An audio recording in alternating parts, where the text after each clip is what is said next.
Dia.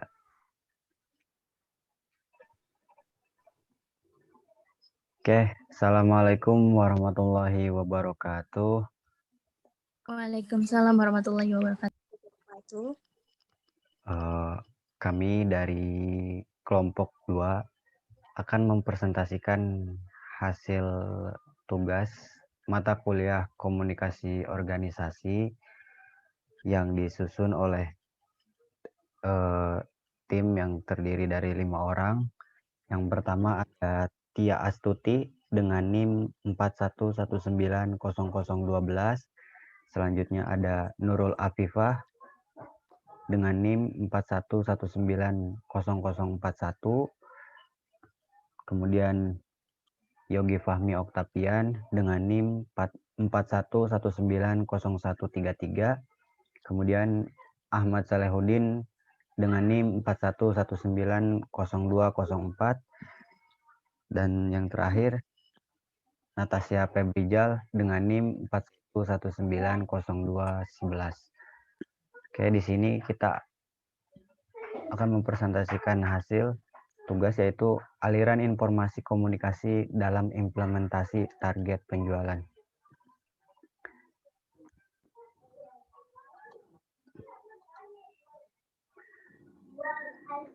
Aliran dalam komunikasi organisasi. RY ini PES tahun 2013 mendefinisikan bahwa Organization Communication Flow atau aliran komunikasi organisasi merupakan pertukaran gagasan di antara para administrator dan karyawan dalam suatu perusahaan dalam struktur lengkap yang khas disertai pertukaran gagasan secara horizontal dan vertikal di dalam perusahaan sehingga pekerjaan dapat berjalan. Di sini ada diagram.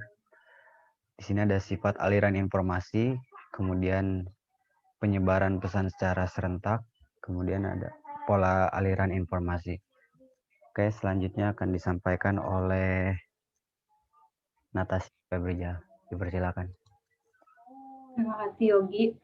Arah aliran informasi komunikasi dibagi menjadi 4, yaitu komunikasi ke bawah. Contohnya komunikasi antara atasan kepada bawahan. Komunikasi ke atas. Contoh komunikasi bawahan kepada atasan. Komunikasi horizontal, yaitu contoh komunikasi antara rekan satu divisi atau satu kerjaan, dan komunikasi lintas saluran, yaitu komunikasi yang melewati batas-batas fungsional. Next.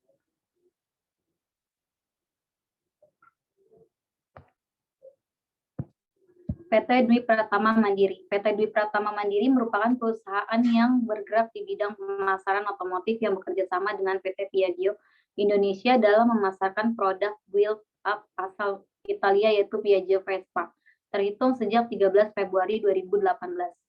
Selanjutnya akan disampaikan oleh Tia Astuti. Baik, terima kasih. Saya lanjutkan.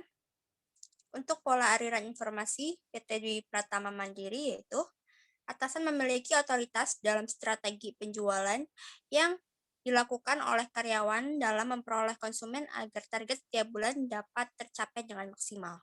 Strategi tersebut berupa membuat sebuah tim moving yang beranggotakan 2-3 orang, lalu melakukan pembagian brosur di tempat yang sudah ditargetkan oleh atasan. Tim moving akan selalu berganti anggota setiap minggunya setelah melakukan evaluasi. Dengan begitu, maka strategi penjualan menjadi lebih terstruktur. Lalu, ada arah aliran informasi komunikasi di dalam PT Dwi Pratama Mandiri. Yang pertama, komunikasi ke bawah. Dalam hal ini, atasan membimbing bawahan atau karyawan dalam melakukan promosi dan follow up kepada konsumen agar mencapai angka penjualan yang ditargetkan. Atasan juga berbagi pemikiran serta pengalaman agar memotivasi para pegawainya dalam melakukan pekerjaannya. Atasan menyampaikan aturan yang ia buat dalam mencari konsumen serta melakukan promosi. Setiap bulannya, atasan akan mengevaluasi kinerja satu persatu karyawan dalam hal prospek dan penjualan. Untuk selanjutnya akan dijelaskan oleh teman saya, Nurul Afifah. Dipersilahkan. Baik, terima kasih Teh. Arah aliran informasi komunikasi PT Dwi Pratama Mandiri. B. Komunikasi ke atas. Karyawan dari PT Dwi Pratama Mandiri melakukan laporan rutin tentang kegiatan moving dalam evaluasi mingguan dan menyampaikan prospek yang mereka miliki kepada atasan saat briefing evaluasi berlangsung. Karyawan juga menyampaikan kendala-kendala di lapangan dan penyebab dari gagalnya moving. Karyawan menyampaikan pendapat tentang lokasi moving yang tidak termasuk ke dalam rencana moving selanjutnya. Karyawan PT Dwi Pratama Mandiri juga melaporkan masalah komunikasi yang terjadi dengan konsumen. Next. Lalu ada slide selanjutnya, C. Komunikasi horizontal. Dalam melaksanakan tugas-tugas yang diarahkan oleh atasan, karyawan PT Dwi Pratama Mandiri akan bertukar pikiran dan berbagi strategi guna memperoleh hasil yang maksimal selama proses moving dan pembagian brosur. Para karyawan juga akan bertukar informasi mengenai penyampaian promosi kepada konsumen agar tidak miskomunikasi dan dapat berjalan dengan semestinya. Karyawan akan bekerja sama dalam memenuhi angka target penjualan setiap bulan. Selanjutnya akan dijelaskan oleh teman saya, Ahmad Salehudin. Komunikasi lintas saluran. Karyawan bagian pemasaran akan berhubungan dengan divisi lain untuk memastikan unit maupun kelengkapan dan dokumen-dokumen yang akan diberikan kepada konsumen. Maka setiap kali karyawan berkomunikasi dengan divisi lain yang berkaitan dengan pekerjaan, maka karyawan bagian penjualan akan melaporkan segala aktivitasnya kepada atasan agar jika terjadi sesuatu di luar perkiraan, atasan sudah mengetahui dan dapat membantu mencari pemecahan masalahnya. Kesimpulan. Nah, komunikasi ini mempertemukan antara tujuan organisasi dengan target hasil yang dicapai. Komunikasi berfungsi untuk mengadaptasikan perubahan yang terjadi dalam organisasi, juga pengaruh eksternal. Dan terakhir, komunikasi berfungsi membina hubungan antara anggota organisasi sehingga mampu melaksanakan tugas dengan baik.